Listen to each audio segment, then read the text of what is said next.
কিয়ামতের আগে আল্লাহ বিশাল একটা ধোঁয়া সৃষ্টি করবেন, সব অন্ধকার হয়ে যাবে, শুধুমাত্র আলো থাকবে তাদের কাছে যাদের কাছে এই কোরআন ছিল। কারণ কোরআনের এক নাম আলো বা নূর। হযরত ওমর যখন খলিফা, মাঝে মাঝেই হুযায়ফাকে ডাক দিয়ে বলতেন, ভাই নবীজি ইন্তেকালের আগে একটা লিস্ট দিয়েছে মুনাফিকদের, যে মদিনাতে এই এই লোকটা মুনাফিক, ওই লিস্টের ভেতরে দেখো তো আমি ওমরের নামটা আছে কিনা।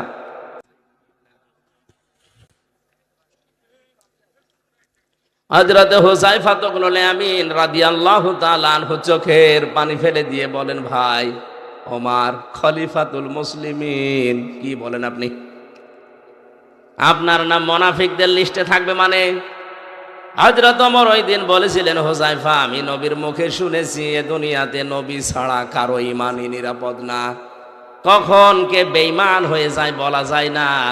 বিশাল আল্লাহর ওলি মনে হচ্ছে, ও বিকালে যে বেঈমান হবে না ওর কোনো গ্যারান্টি নেই। কথা বলেন না কেন? আমি তো নবী না, আমার ঈমানও চলে যেতে পারে। সুতরাং দেখো না কেন লিস্টে আমার নামটা আছে কিনা, যদি থাকে তাহলে এখনো আমার তাওবা করার সময় আছে, আমি পরিবর্তন হয়ে যাব। ও বাংলার মুসলমানেরা, যাদের কথা বলছি এ মানুষগুলো সাধারণ মানুষ ছিলেন না, নবীজির সাথে জীবন কাটিয়েছে, জান্নাতের সার্টিফিকেট জিন্দা অবস্থায় হাতে নবী ধরিয়ে দিয়েছে, তোরা জান্নাতি। তাদের কথা বললেন না, বললেন তোমাদের সামনে কোরআন আর সুন্নাহ রাখলাম। কোরআনের উপরে যারা টিকে থাকে 3টা বছরে আর কিছু না পায়, অন্তত আমি এটা চোখ দিয়ে দেখে এসেছি, আল্লাহ তাখাফু ওয়ালা তাহজানু ওয়া আবশিরু বিল জান্নাতিল্লাতী কুনতুম তুআদুন। এই আয়াতটা যে কত বাস্তব, কত সত্য, এমনিতেই বিশ্বাস করতাম, নিজের চোখে দেখেছি এবং শুনেছি।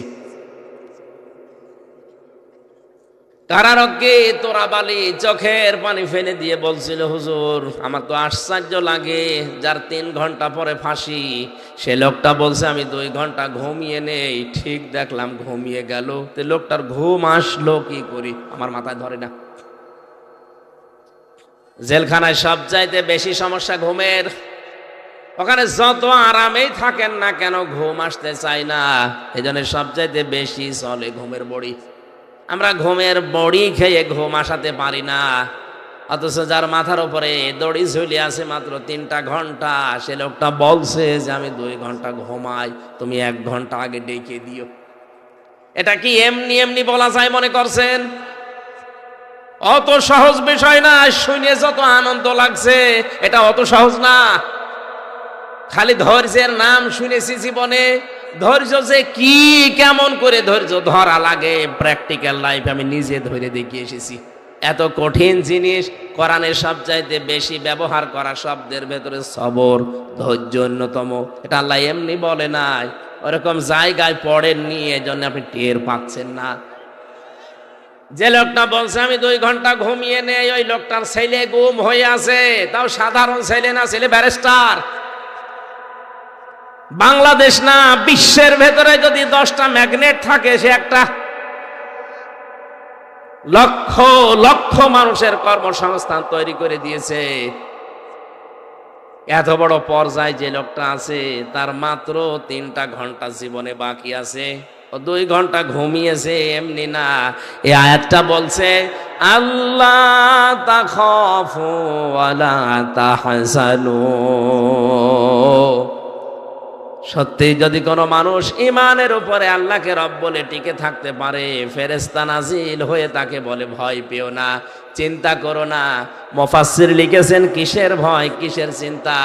ফেরেশতা তার কানের কাছে এসে বলে, আল্লাহর বান্দা তোমার হয়তো চিন্তা হতে পারে যে আমার ছেলেটা গুম হয়ে আছে, কি হবে তার? আমার স্ত্রী বিধবা হয়ে যাবে, কি হবে তার? আমার মেয়েটা ডাক্তার, কি হবে তার? আমার এত বড় বিশাল সম্পদ, এত বড় নাম ডাক, কি হবে এগুলো? ফেরেশতা কানের কাছে মুখ নিয়ে যেন বলতে থাকে, চিন্তা নেই, ভয় নেই, ওগুলো আল্লাহ নিজে পাহারা দেবে। এই কারণে তার ঘুম এসেছে। আপনি ওই পর্যায়ে পৌঁছান তো দেখি।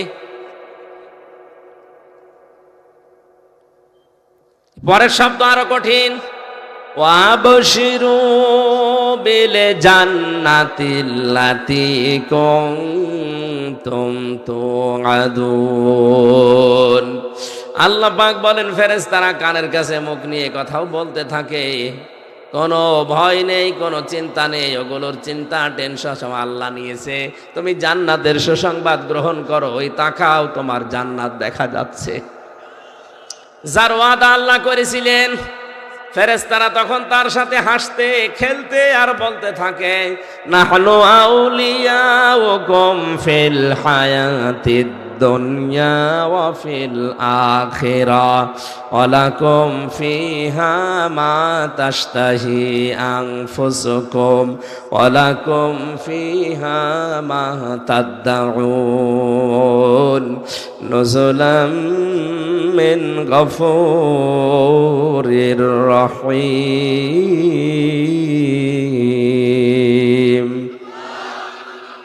আমরা দুনিয়ায় তোমাদের বন্ধু ছিলাম, নয়তো তোমরা টিকে থাকতে পারতে না। এখনো তোমাদের বন্ধু আছি, জান্নাতে পৌঁছিয়ে দেওয়ার আগ পর্যন্ত তোমাদের পেছন থেকে আমরা যাব না। এমন জান্নাতে পৌঁছিয়ে দেব যেখানে চাওয়ার আগে জিনিস পাওয়া যায়। বাড়ি যেয়ে বলবেন সুবহানাল্লাহ।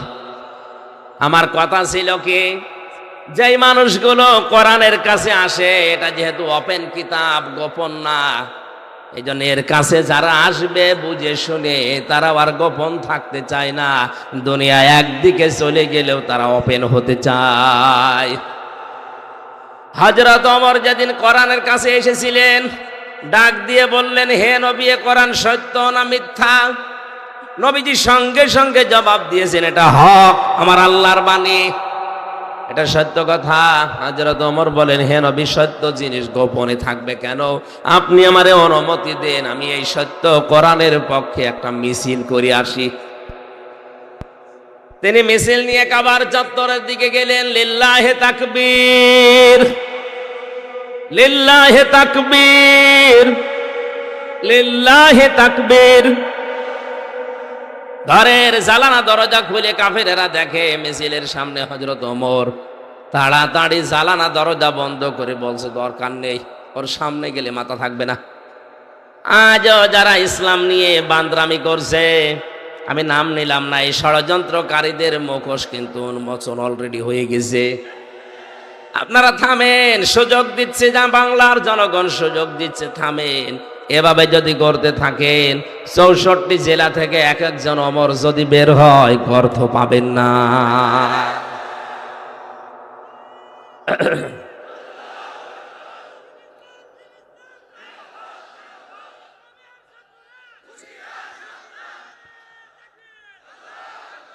ঠিক আছে।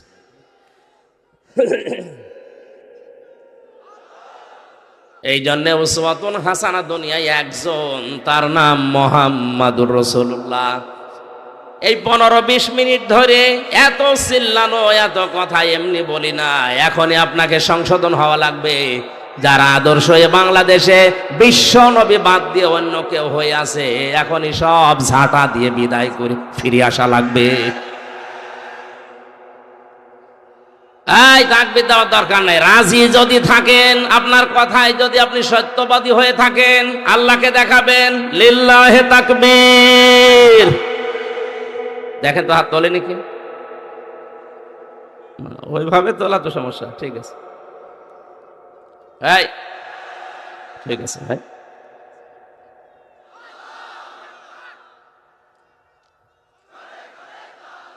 বন্ধ করুন ভাই।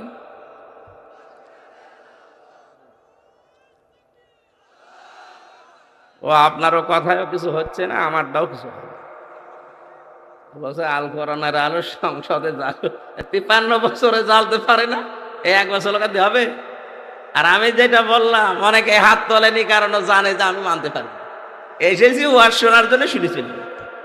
তাহলে আমিও এসেছি বলার জন্য, বলে চলে যাবো নাকি? এই জন্যে এই ওয়াজ দেওয়ার দরকার নেই, এই ট্র্যাডিশন তৈরি করার দরকার নেই। আমাদের যদি পরিবর্তন না আসে, কিয়ামত পর্যন্ত এটা হয়েই যাবে, আর আমরা শুনিয়েই যাব।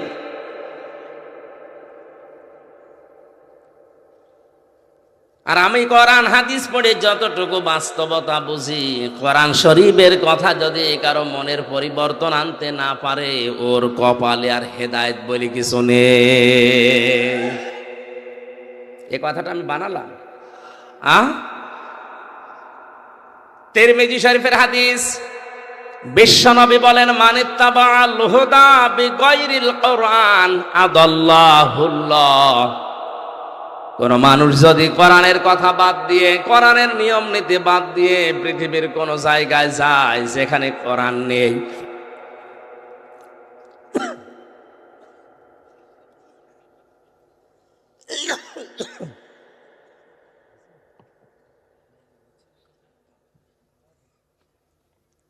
জিকির করে সুবহান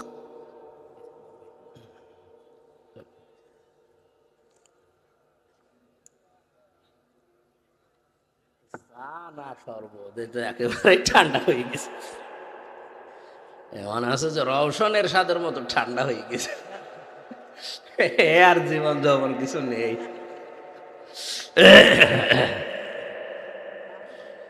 চাচা এর সাথে মরণের আগে শুনেছিলাম কে জানে, ওনারে যে বলছে চলেন হাসপাতালে, আপনি অসুস্থ, বলছে কই, আপনি অসুস্থ, জোর করে হাসপাতালে ভর্তি করে বলছে বলেন যে আমি অসুস্থ, বলছে না আমি অসুস্থ না, আপনি অসুস্থ। পানির একটা ছোট বোতল রাখেন, কাজে লাগবে।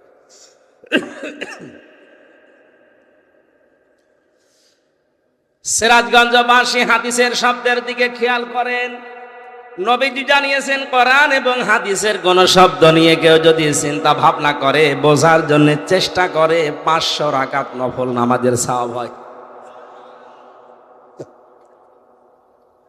এখন দাঁড়িয়ে হয়তো 500 রাকাত নফল নামাজ আপনি পড়তে পারবেন না, কিন্তু এই হাদিসের কথাটা যদি বোঝার চেষ্টা করেন আর যদি মেনে নিতে পারেন, তো সোনায় সোহাগা, আল্লাহর কসম আপনার আমল নামায় বাড়ি যাওয়ার আগে 500 রাকাত নফল কবুল হওয়া নামাজের সওয়াব লেখা হয়ে যাবে। হাদিসের মূল কথা ছিল আদাল্লাহুল্লাহ। এই যে গ্রামার যারা জানে, মাওলানা কুদ্দুস সহ, আদাল্লাহ ইউদিল্লু বাবে ইফআল থেকে এসেছে শব্দটা। যদি দল্লা ইয়াদিল্লু দিতেন তাহলে বাংলা অর্থ আসতো আপনি নিজেই নিজেকে গোমরা করে ফেলেছেন। আদাল্লাহ শব্দটা আসার কারণে বাংলা অর্থ দাঁড়িয়েছে আপনি হয়তো ভালো হওয়ার নিয়তে কোনো জায়গায় গিয়েছিলেন, কিন্তু কোরআনে কারিম সেখানে ছিল না, কোরআনের কর্মসূচি ওই জায়গায় চলে না। এজন্য আল্লাহ নিজে দায়িত্ব নিয়ে আপনাকে গোমরা বানিয়ে দেবে। এ হাদিসটা বিশ্বাস করেন কত ভাগ?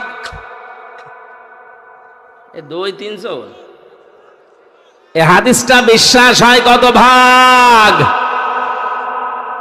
100 ভাগ বিশ্বাস করে যদি মন থেকে বলেন যে হ্যাঁ আমি বিশ্বাস করি, তাহলে এটা সিদ্ধান্ত নেওয়া লাগবে এখনই, যেই পীরের দরবারে কোরআন নেই, কোরআন চলে না, ওই দরবার যদি আমার বাবাও কায়েম করে আমিও দরবারে যাব না। পারবেন?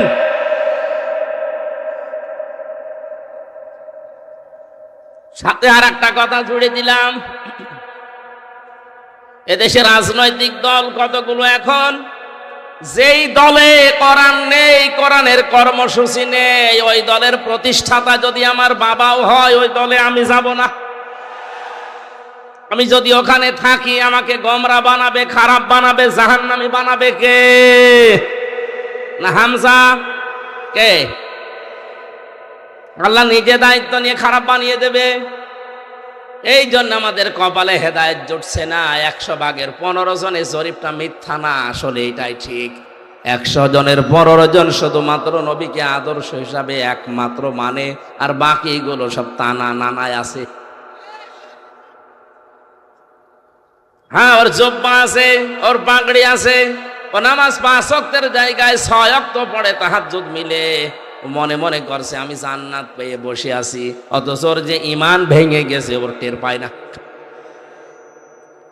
আব্দুল্লাহ ইবনে উবাইয়ের পুরা জীবন আমি পড়ে দেখেছি।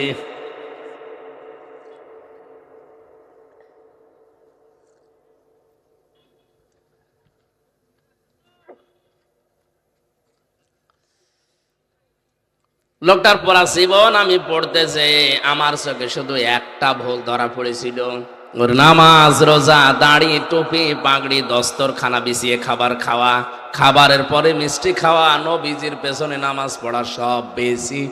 শুধু এক জায়গায় ও নবীকে মানতো না, রাজনৈতিক জীবনে বিশ্ব নবীকে বাদ দিয়েও মেনে নিয়েছিল আবু জেহেলকে। আপনার মাথা কি এখনো মগজে কাজ করে না? আপনি নামাজ পড়েন সিরাজগঞ্জের বেলকুচির শেরনগর, এ কেসেন এ গ্রাম, আমার মনে হয় কুষ্টিয়ায় যে যদি শেরনগর বলেন কিয়ামতের আগে চিনবে না। অথচ নামাজ পড়েছে কাবা শরীফে, মসজিদে নববীতে, তাও হামজার পেছনে না, নামাজ পড়েছে রাসূলুল্লাহর পেছনে। ওর সব ঠিক পেলাম, খালি একটা জায়গায় একটু ঝামেলা, রাজনৈতিক দর্শনে সে নবীকেও মানতে পারে না, ওর নিজের কিছু স্বার্থের কারণে ও তলে তলে অনুসরণ করে চলতো রাজনৈতিক আদর্শ হিসাবে আবু জেহেলকে। এই একটা মাত্র কারণে ওর জন্য কোরআনে কারিমে আল্লাহ আয়াত নাযিল করেছেন, ইস্তাগফির লাহুম আও লা তাস্তাগফির লাহুম ইন তাস্তাগফির লাহুম ৭০ মাররাতান। এটা তাফসীরে হাক্কানিতে আছে, মুফাসসির লিখেছেন ৭০ মাররাতান পর্যন্ত বলার পরে ফেরেশতা জিবরাইল থেমে যায়। হে নবী, আপনি এর জানাজার নামাজ পড়িয়ে কবরে দেবেন, থামেন। এর জন্য যদি আপনি ক্ষমা চান আর না চান সমান হবে, এমনকি ৭০ বারও যদি মাফ চান আল্লাহ মাফ করবে না। নবীজি বলেন, ফেরেশতা কথা যা বললে এ পর্যন্ত, না এর পরে আর আছে যে ৭০ বার মাফ চাইলে মাফ হবে না? আমি নবী এর জন্য ৭১ বার মাফ চাবো। আল্লাহ তো ৭১ বারের কথা বলে নাই, বলেছে ৭০ বার। কথা বলে না কেন? নবীজি মনে মনে স্থির করেছিলেন যে এর জন্য আমি ক্ষমা চাবো। হঠাৎ করে ফেরেশতা আয়াতের পরবর্তী অংশ শোনালেন, ফালা ইয়াগফিরাল্লাহু লাহুম। এখানে যারা আলেম আছে, ইয়াগফির এটা মজারে, বর্তমান, ভবিষ্যৎ, প্রেজেন্ট, ফিউচার। এর আগে লান আছে, এর আগে ফা আছে। ফা ১৯টা অর্থে ব্যবহার হয়, লাং ব্যবহার করা হয় মজারের আগে। বাংলা অর্থ দাঁড়াবে কোশ্চেন কালেও হবে না।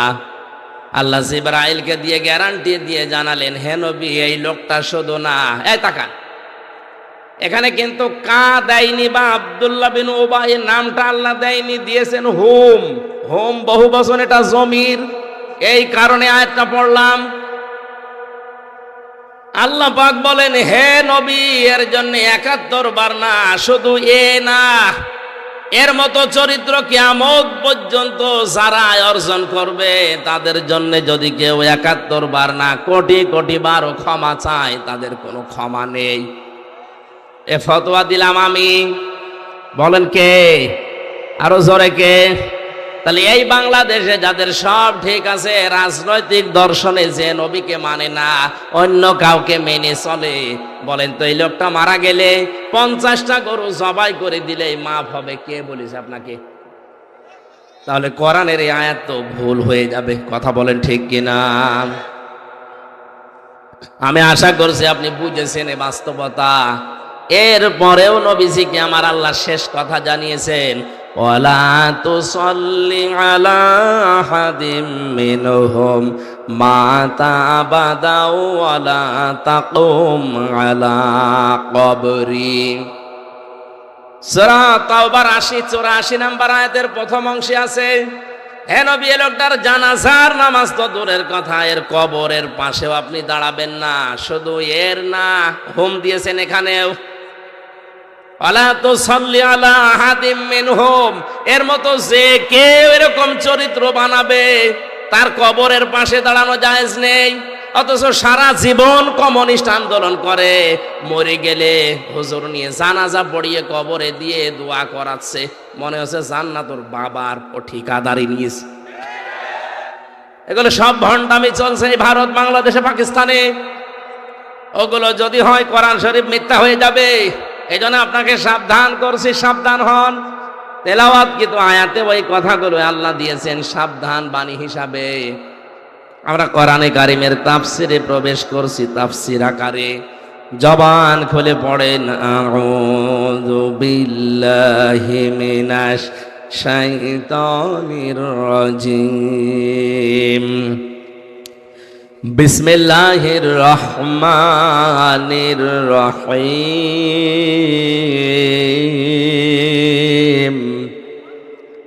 হামিম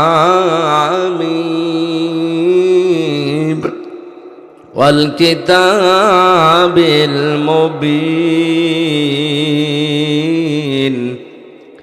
ইন্না আনজালনাহু ফি লাইলাতিন মুবারাকাহ ইন্না কুন্না মুনজিরিন।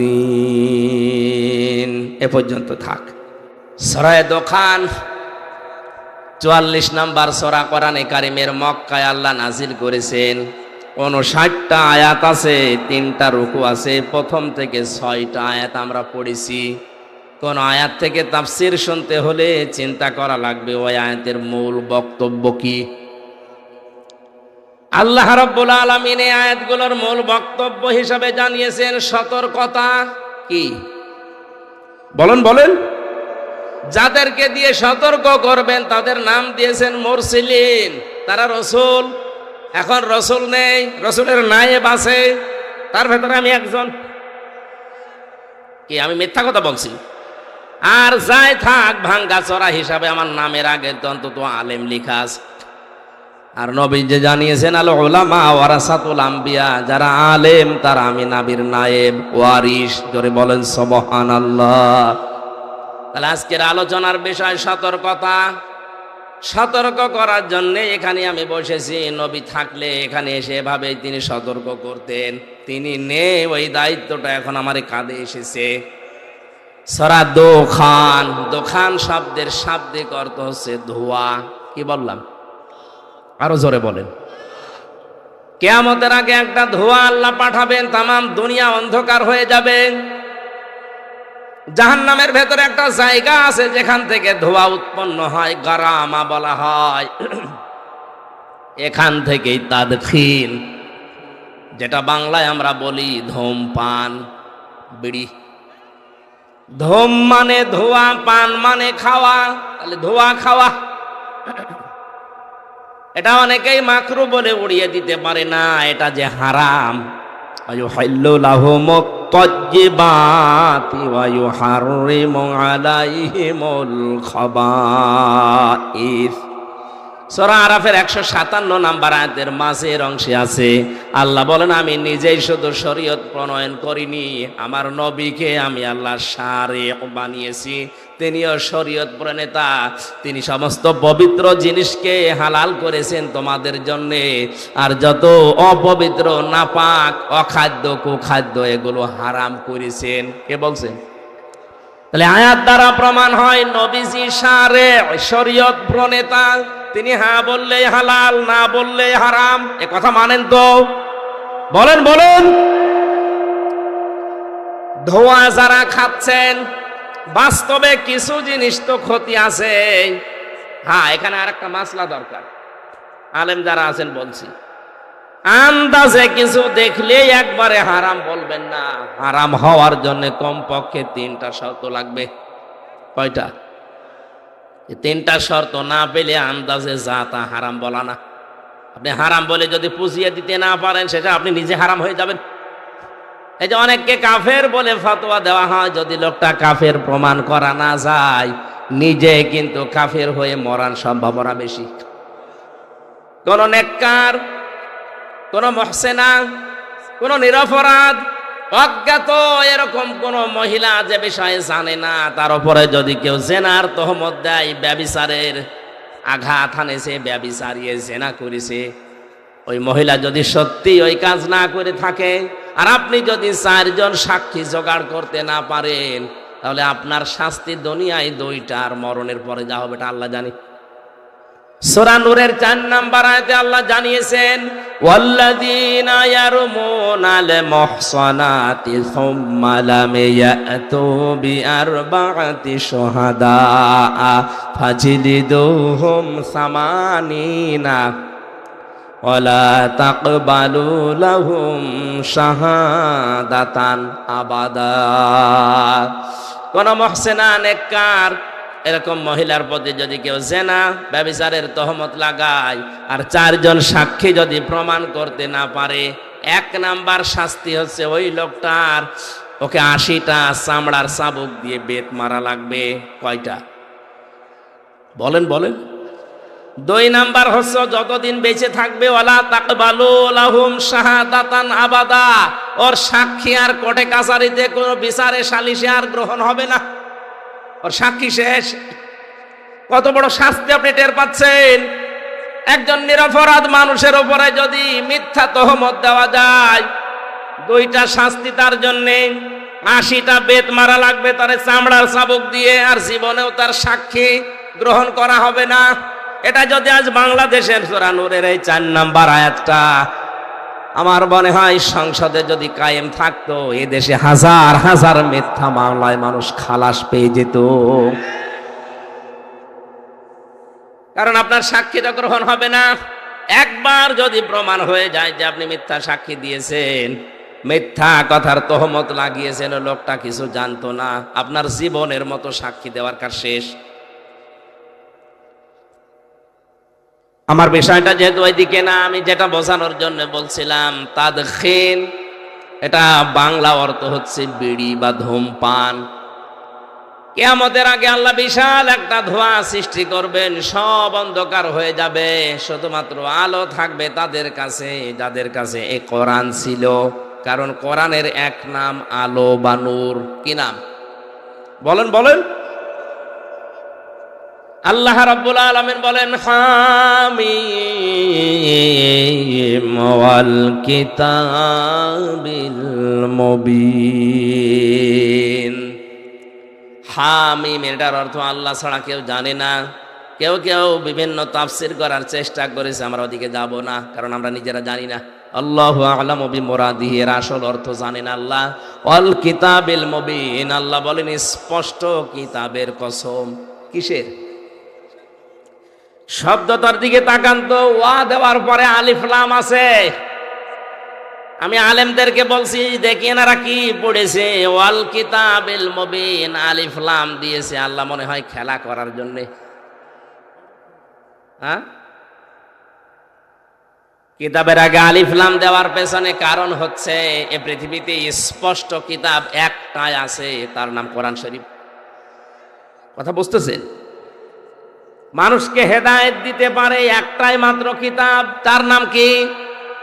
আলিফ লাম। যে 4 প্রকার আমরা জানি, তার ভেতরে 1 প্রকার এখানে আছে, নির্দিষ্ট করে দিয়েছেন আল্লাহ স্পষ্ট কিতাবকে, যে মানুষকে এটা হেদায়েত দিতে পারে।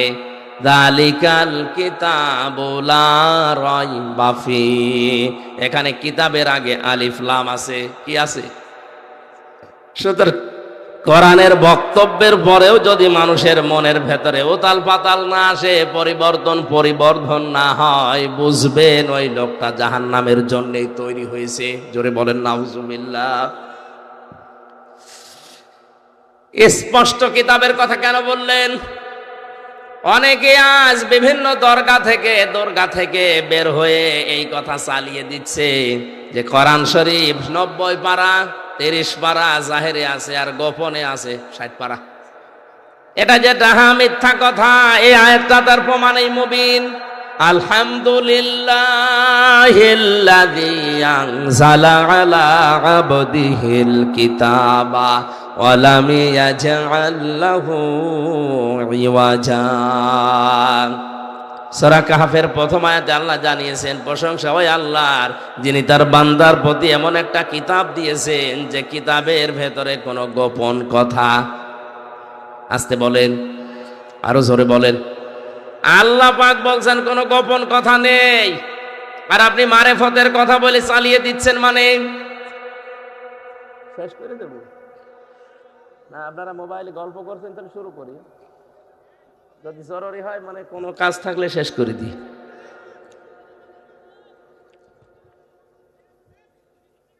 না, এই জায়গাতে যেটা নিয়ে আমি কথা বলার জন্য মানে বসেছি, বিশেষ করে যে শবে বরাত আর কয়দিন পরে শুরু হবে না, এটা নিয়ে দ্রমজাল তৈরি হয়ে আছে আমাদের দেশে, ভারতে, পাকিস্তানে, এই সমস্ত দেশে। এটা ক্লিয়ার করা দরকার। আসলে শবে বরাত কি, কেন আসে, কি শিক্ষা দেওয়ার জন্য 1 বছর পর পর এই শাবান মাসটা আসে। আজকে 3 তারিখ, দেখতে দেখতে মাসটাও চলে যাবে। অথচ রজব শুরু হওয়ার প্রথম দিক থেকেই নবীজি দোয়া করতেন, আল্লাহুম্মা বারিক লানা ফি রজব ওয়া শাবান ওয়া বাল্লিগনা রমাদান। রজব আর শাবানের বরকত দাও। সে বরকত কি, সেই বরকতের কথাগুলো এই আয়াতে আছে। আপনি চলে যাবেন স্পষ্ট কথা শুনে, না এখনই চলে যাবেন? চলে যাবেন এখনই? একটু ওঠাউঠি বন্ধ করবে না, আমার গলায় যতক্ষণ অন্তত সাপোর্ট দেয় আমি আসি। আল্লাহ পাক বলেন স্পষ্ট কিতাব, এর ভেতরে কোনো গোপন কথা নেই, মারেফতের কথা নেই। আজ যারা শরীয়ত, মারেফত, তরিকত, হকিকত বিভিন্ন নাম দিয়ে দরবার খুলেছেন, কসম করে বলছি একটাও এর সাথে টেকে না। কারণ শরীয়তের বিধান স্পষ্ট। মারেফত বলতে যেটা আপনি বোঝাচ্ছেন, উরফুন থেকে শব্দটা আসা, আরাফা ইয়ারিফু মানে পরিচিত হওয়া। ইসলামের কোন বিধানের সাথে কেউ যদি পরিচিত হয় আমরা তাকে মারেফত বলি। নামাজ, শরীয়ত, নামাজ পড়া লাগবে কি কি কি নিয়মে, এটা জেনে পড়ার নাম হচ্ছে মারেফত। যাকাত, শরীয়ত, কোন 8টা জায়গায় যাকাত দেওয়া লাগে, ওইটা জেনে যাকাত দেওয়ার নাম মারেফত। তাহলে মারেফত বলতে ফকিরেরা যেটা বোঝায় যে গোপন জিনিস, ওরে মায়ের ছাড়া কোনো ঔষধ আছে? এটা সব বাটপারি সিটারি ছাড়া কিছু। আর এগুলো চলে বেশি কুষ্টিয়ায়। আল্লাহর ওলি শুয়ে আছে ওখানে, মারেফতের পীর, শরীয়তের পীর।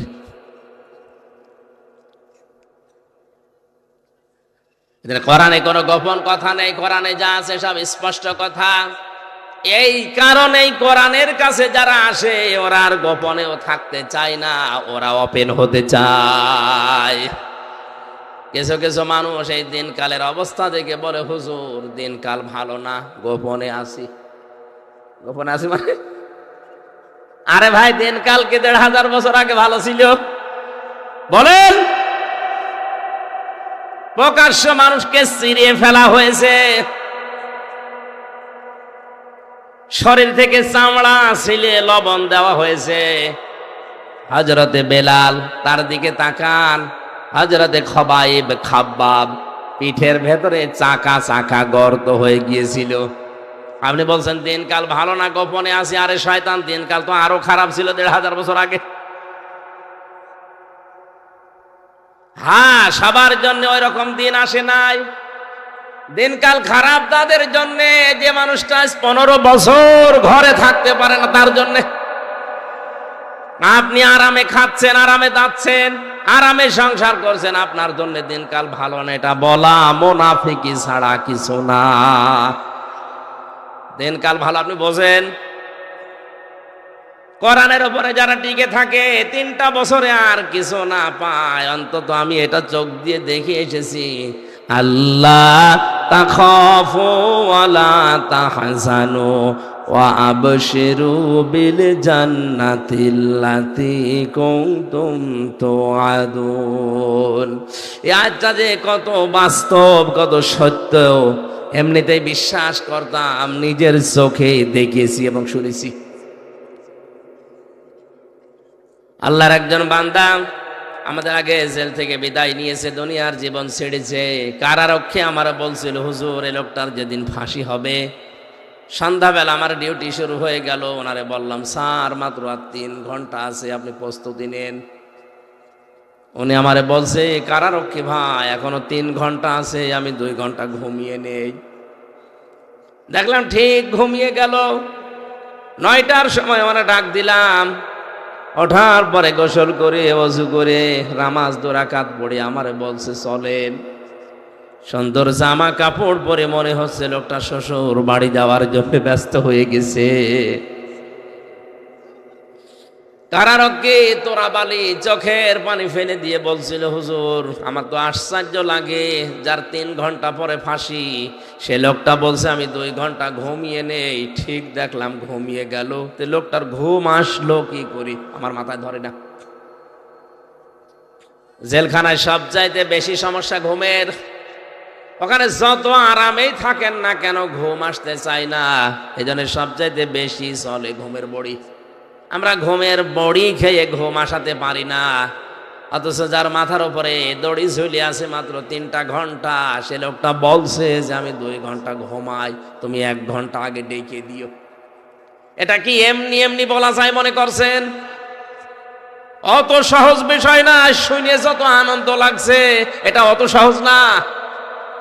খালি ধৈর্যের নাম শুনেছি জীবনে, ধৈর্য যে কি, কেমন করে ধৈর্য ধরা লাগে, প্র্যাকটিক্যাল লাইফ আমি নিজে ধরে দেখিয়ে এসেছি।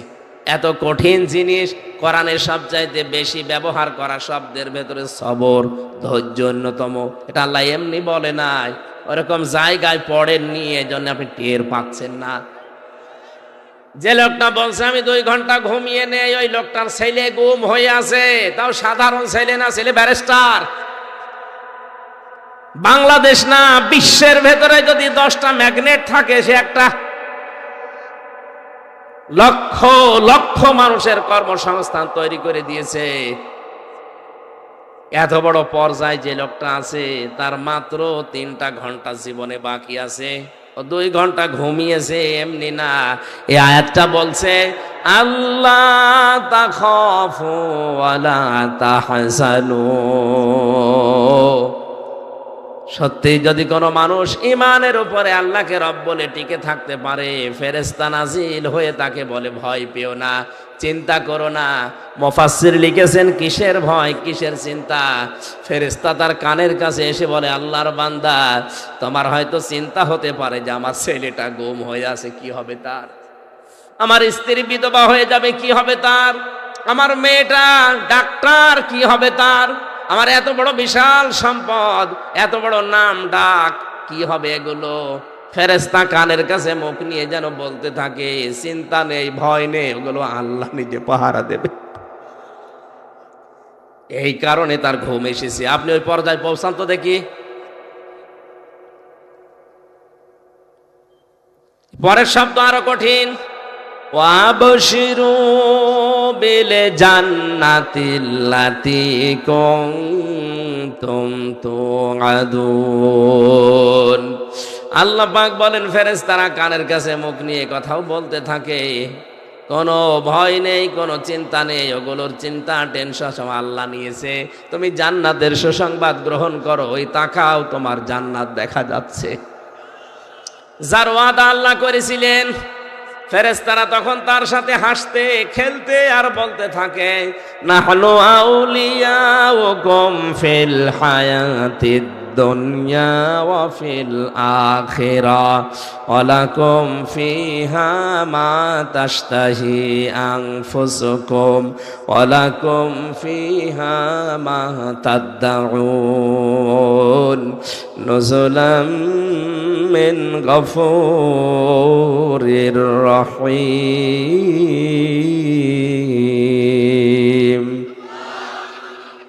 আমরা দুনিয়ায় তোমাদের বন্ধু ছিলাম, নয়তো তোমরা টিকে থাকতে পারতে না।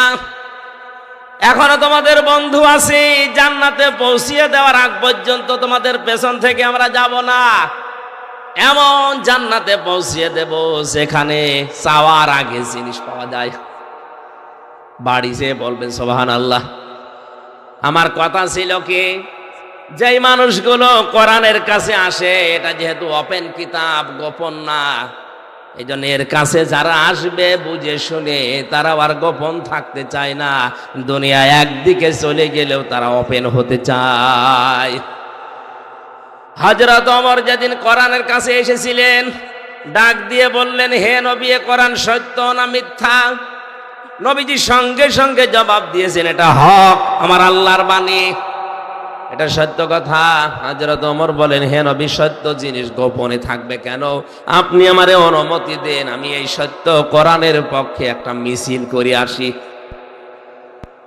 তিনি মিছিল নিয়ে কাবার চত্বরের দিকে গেলেন। লিল্লাহে তাকবীর, লিল্লাহে তাকবীর, লিল্লাহে তাকবীর। ঘরের জালানা দরজা খুলে কাফেরেরা দেখে মিছিলের সামনে হযরত ওমর। তাড়াতাড়ি জালানা দরজা বন্ধ করে বলছে দরকার নেই, ওর সামনে গেলে মাথা থাকবে না। আজও যারা ইসলাম নিয়ে বান্দরামি করছে, আমি নাম নিলাম না, এই ষড়যন্ত্রকারীদের মুখোশ কিন্তু উন্মোচন অলরেডি হয়ে গেছে। আপনারা থামেন, সুযোগ দিচ্ছে যা বাংলার জনগণ সুযোগ দিচ্ছে, থামেন। এভাবে যদি করতে থাকেন 64 জেলা থেকে এক একজন অমর যদি বের হয় অর্থ পাবেন না।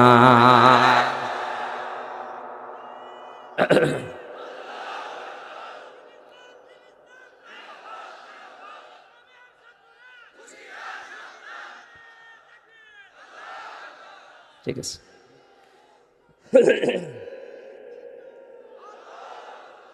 সূক্ষ্ম সূক্ষ্ম কয়েকটা ষড়যন্ত্র আমার প্রায় 34টা ধরা পড়েছে আমার এই ছোট মেধায়। এই যে আব্দুল কুদ্দুস ভাই একটা বইও নিয়ে এসেছেন, ধরিয়ে দিয়েছে। এটা যদি শুধু সিলেবাসে থাকতো কসম আল্লাহর কিছু বলতাম না। আজ হয়তো সিলেবাসে আছে, কালকে রাষ্ট্রীয়ভাবে নিজেরা আইন পাশ করে সংসদ থেকে বলবে এটা করা লাগবে। শরীফ থেকে শরীফা এটা অত সহজ বিষয় না। সকালবেলা একজন বলছে আমি শরীফ, বিকালে বলছে না আমার যেন শরীফা মনে হচ্ছে। আপনি হন শরীফা হন আর লতিফা হন, আমার নিষেধ নেই, কিন্তু বিকাল বেলায় যখন আপনি দাবি করবেন যে আমার শরীফা মনে হচ্ছে, তখন তো আপনি আর একটা দাবি করবেন যে আমার মহিলা হোস্টেলে সিট দেওয়া লাগবে। এখন যদি বলেন মহিলা হোস্টেলে সিট নিলাম তাতে কি হয়েছে, আমি তো শরীফা। আরে বেটা তুই শরীফা যতই দাবি করবি, মাল তো তুই শরীফ।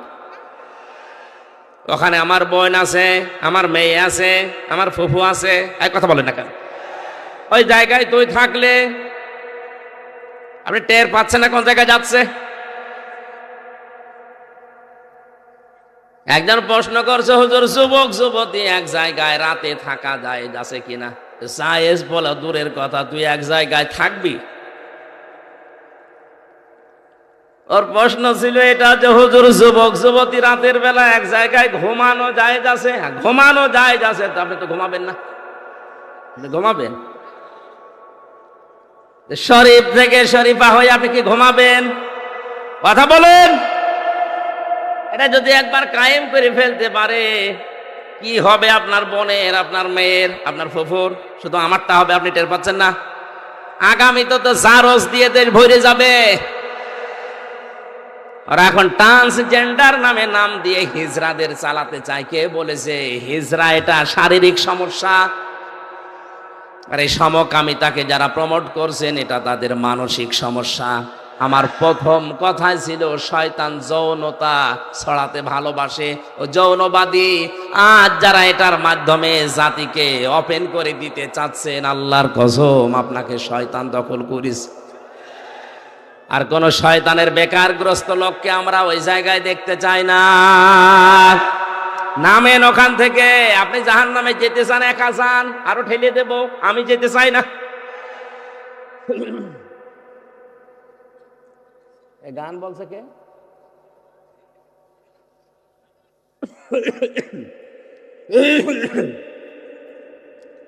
কোরআনে কারিম হচ্ছে স্পষ্ট কিতাবের কাছে আসলে আর কেউ গোপন থাকতে চায় না, ওপেন হতে চায়।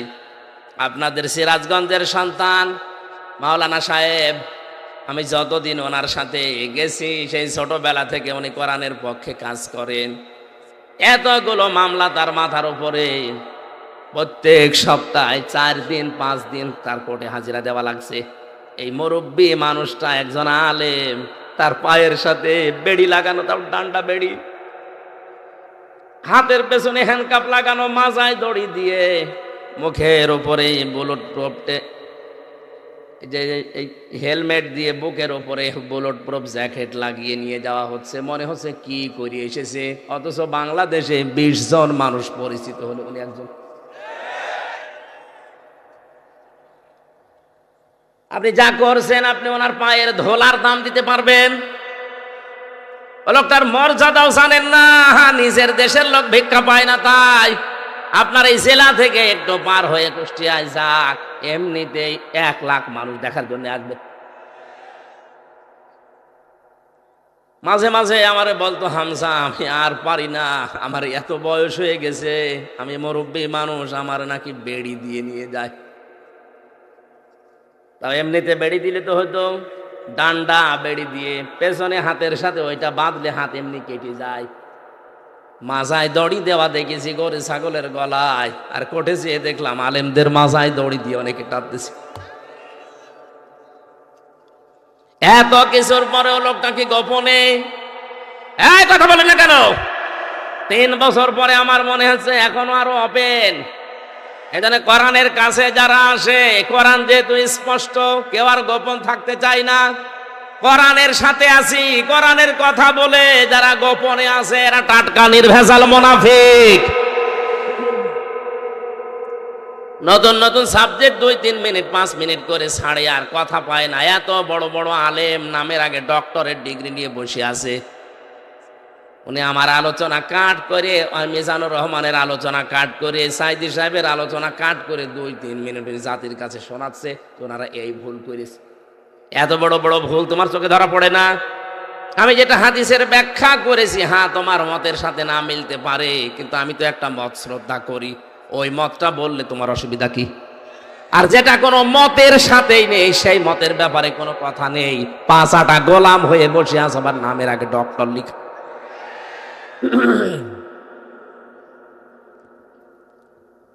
আশা করছি আপনি বুঝে ফেলেছেন। কাজ নেই কাম নেই, বসে বসে করবা কি? ডক্টরের ডিগ্রিটা তো দেখানো লাগবে। এই কাটসাট করে 1.5 মিনিট 2 মিনিটের বক্তব্য তখন দেয় জাতির কাছে, উনি এই বলিস এই বলিস। এটা নতুন কিছু তথ্য নিয়ে আসো তো কোরআন থেকে। আমি তো 34টা পেয়েছি, এখন বলতে গেলে আমার গলা সাপোর্ট করলে আমি বলতাম সবগুলো।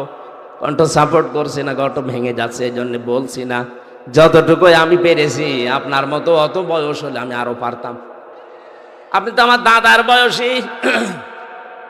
আমার যদি এখন 33 বছর বয়স হয়, আপনি তো 80 বছরের বয়স।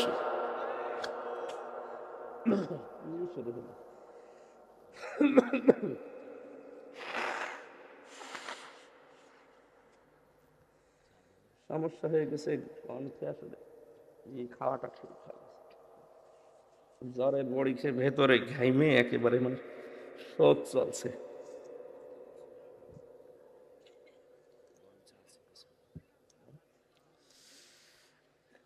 শেষ করে দেব না চালাবো? চালালে তো সমস্যা, আমি তো মরিয়ে যাব।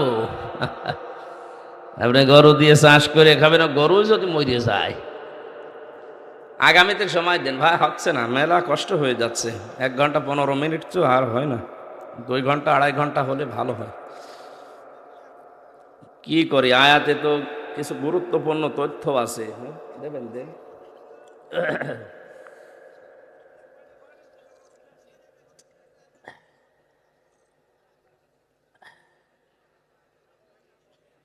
ঠিক আছে। 3টা বছর আসলে ভেতরে ছিলাম, তো এক ঘরের ভেতরে আমরা ছিলাম তালাবদ্ধ, একেবারে 24 ঘন্টা ফাঁসির কন্ডেম ছেলে। খাবার দাবার ভালো না, চিন্তা টেনশনে ভেতরে সব ফাঁপা হয়ে গেছে। স্বাভাবিক হতে কিছুদিন সময় লাগবে। মনে করলাম আরো কিছুদিন পরে অনুষ্ঠানগুলো শুরু করি। মানুষ যে মুরব্বী মানুষ বলে হুজুর হাত চেপে ধরে, কি করে বাধ্য হয়ে আসি। শরীরেও কটল করে না, এই গলাও সাপোর্ট করে না, শেষে কষ্ট হয়ে যায়। যাওয়ার সময় আমার জেলখানা থেকে লিখিত এই 2টা বই, ওই দাম্পত্য সমস্যা এবং সমাধান, এটা মেয়েদের জন্য আর পুরুষদের জন্য আছে। 2টা আছে, স্টেজে পাওয়া যায়, মাত্র কয়টা 200টা পিস আছে। যাওয়ার সময় নিয়ে ওনাদের উপহার দিয়ে, কাজে লাগবে। পরকীয়া প্রেমে যারা লিপ্ত আছে, বইটা পড়লে আমার বিশ্বাস তারা ফিরবে, যদি মানুষ হয়। আর যদি ওই ওই সংসদে গান গাইছে ওর মতো হয়, তা 4-5টা পাল্টিয়ে ওর এখন হচ্ছে। আচ্ছা, তসলিমা নাসরিনও বলেছে এ দেশে কোনো পুরুষ মানুষই নেই, যে করবো কি? পুরুষ মানুষ নেই, এগুলো কি? চাচা এরশাদ 80 বছর বয়স স্ট্যাটাস দিত যে এখনো আমার যৌবন অটুট। তো মহিলা কি চাচা এরশাদকে দেখেনি? এইরকম লোক দরকার ছিল। ঢন্ডয় যারা আছেন, পরকীয়া প্রেমে লিপ্ত যারা, আসক্ত যারা, এটা একটা ক্যান্সারের মতো। যারা ব্লু ফিল্ম দেখে, উলঙ্গ নাচ দেখে, এটা একটা ক্যান্সার। মানসিক ক্যান্সার থেকে মুক্ত হওয়ার জন্য, পরকীয়ায় আসক্ত থেকে ফিরে আসার জন্য বইটা খুব দামি। যাওয়ার সময় নিয়ে স্ত্রীকে উপহার দেবেন, আর মেয়েরা যদি নিতে পারেন স্বামীকে বলবেন এটা তোমাদের জন্য, পড়ো, কাজে লাগবে। ইন্না আনজালনাহু কুরআনান ইন্না আনজালনাহু ফি লাইলাতিন মুবারাকা ইন্না কুন্না মুনজিরিন। অবশ্যই আমি এই কোরআনকে বরকতময় রাত্রিতে নাজিল করেছি। অবশ্যই আমি আল্লাহ সতর্ককারী। এখানে সতর্ককারীকে আল্লাহ যেটার দ্বারা সতর্ক করেছেন তার নাম কি? কোরআন। বলেন তার নাম কি? এই কোরআনের ভেতরে ফিহা ইফরাকু কুল্লু আমরিন হাকিম আমরাম মিন ইনদিনা। এই শবে বরাত নামে যে রাতটা আমাদের দেশে আমরা পালন করে থাকি, এই গুরুত্বপূর্ণ রজনীর দিকে ইঙ্গিত দিয়েছে তাফসীর কারকরা। এই গুরুত্বপূর্ণ রজনীতে 5টা জিনিস আমার আল্লাহ নির্ধারিত করেন বিশেষ। শাবানের যে হাদিস এটা দুর্বল না, এটা শক্ত হাদিস। আর যারা বেদাত বেদাত বেদাত বলে চালিয়ে দিতে চান, এটা বেদাত নয়।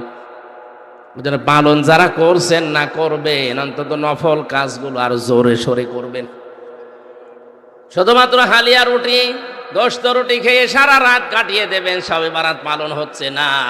আল্লাহ পাক এ রাতে, বরকতময় রাতে শবে কদরের কথায় বেশি মুফাসসির ইঙ্গিত দিয়েছেন। শবে কদরের নামও কেউ কেউ জানিয়েছেন।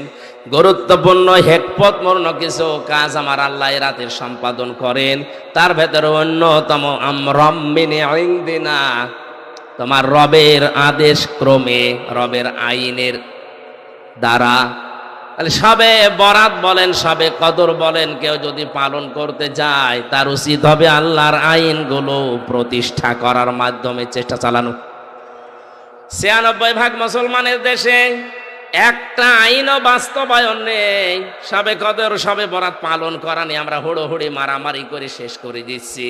অথচ আসল যদি আমরা বুঝে নিতাম, নামাজ পড়া ফরজ পড়ি, যাকাত দেওয়া ফরজ অন্তত কিছু না কিছু দেই, হজ করা ফরজ করে আসি, রোজা রাখা ফরজ কয়েকদিন পরে শুরু হবে। কিন্তু আকিমুদ্দিন, দিন কায়েম করা যে নামাজের মতো ফরজ, এটাকে রাজনীতি মনে করে ছেড়ে দেই। নামাজ পড়ো মত পার্থক্য করো না, কথা কোরআন আমি পাইনি। রোজা রাখো মত পার্থক্য করো না, এটা পাইনি। হজ করো মত পার্থক্য করো না, পাইনি। যাকাত দাও মত পার্থক্য করো না, আমি পাইনি। কিন্তু এইটা পেয়েছি, আন আকিমুদ্দিন ওয়ালা তাতাফাররাকু ফি। দিন কায়েম করো, এই বিষয়ে কোনো মত পার্থক্য করো না, কোনো ফতোয়াবাজি করো না। অথচ এইটাই যত রকমের ফতোয়াবাজি বাংলাদেশে হয়। দিন কায়েমের ব্যাপারে কোনো চিন্তা ভাবনা ওর নেই, নামাজ পড়ে যাচ্ছে একেবারে 5 ওয়াক্তের জায়গায় 8 ওয়াক্ত মিলে। অথচ দিনও যে নামাজের মতো কায়েম করা ফরজ, এখানে কোনো পার্থক্য চলবে না। এইটাও বোঝেও না, বোঝাতেও চায় না, মানুষকে বুঝতেও দিতে চায় না। পৃথিবীর যত নবী আল্লাহ পাঠিয়েছেন, এখানে 4 জন বড় বড় নবীর নাম আছে। প্রত্যেকটা নবীর শরীয়তে কম বেশি রদবদল ছিল। কোন নবীর শরীয়তে এইটা ছিল, পরের নবীর শরীয়তে এটা ছিল না। কিন্তু প্রতিটি নবীর শরীয়তে এইটা ছিল, জানা কিমুদ্দিন, দিন কায়েম করো। কারণ দিন যদি কায়েম না হয়, এমন এমন বিধান আছে ইসলামের যেটা এককভাবে মানা সম্ভব না। বাংলাদেশে যতদিন দিন কায়েম না হবে, ইসলামের এমন বিধান আছে যেটা ওয়াজ করে নসিহত করে বন্ধ করা সম্ভব না। কিয়ামত পর্যন্ত ওয়াজ করে জেনা বন্ধ হবে, আরো জোরে সুদ বন্ধ হবে, ঘুষ বন্ধ হবে। এটা বন্ধ করা ওয়াজের দ্বারা সম্ভব না, এটা আইন করতে হয়। যেন আমরন, আমরন মানে আইন, আমরন মানে আদেশ। আমি আল্লাহ এর হাতে গুরুত্বপূর্ণ কিছু আইন, আমার আদেশগুলো আমার নিজের সিদ্ধান্তে বাস্তবায়ন করে থাকি। 5 প্রকার মানুষের নাম আছে, রাতেও আল্লাহ তাদেরকে মাফ করে না, বাকি মানুষকে তিনি মাফ করে দেন।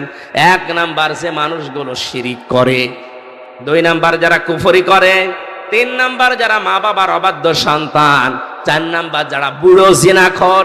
আর বাংলাদেশে এটা দিন দিন বাড়ছে। কয়েকদিন আগে তাকান, আমি নাম নিলাম না, তাড়াও দিয়েছে। আজ অধিকাংশ বুড়া মানুষের ঘর থেকে, অফিস থেকে মেয়ে লোকের কান্নার আওয়াজ পাওয়া যাচ্ছে। এজন্য বুড়ো জিনাখোর যারা আছেন, থামেন। নিজের শরীর চলে না, ইন্ডিয়া হারবাল, কলকাতা হারবাল কাজ দিয়ে চালাচ্ছে। বড় জেনাখরদের এই সবে বরাতেও মাপ নেই। 5 নাম্বার যে মানুষগুলো মা বাবার অবাধ্য সন্তান, জোরে বলেন নাউজুবিল্লাহ। আল্লাহ আমাদেরকে আয়াতগুলো আমাদের প্র্যাকটিক্যাল লাইফে মেনে নেওয়ার তৌফিক দিন, আমিন। বারাকাল্লাহু লানা ওয়া লাকুম ফিল কোরআনিল আযীম, আল্লাহুম্মা আমিন। রব্বানা যালামনা আনফুসানা ওয়া ইল্লাম তাগফির লানা ওয়া তারহামনা লানাকুনান্না মিনাল খাসিরিন।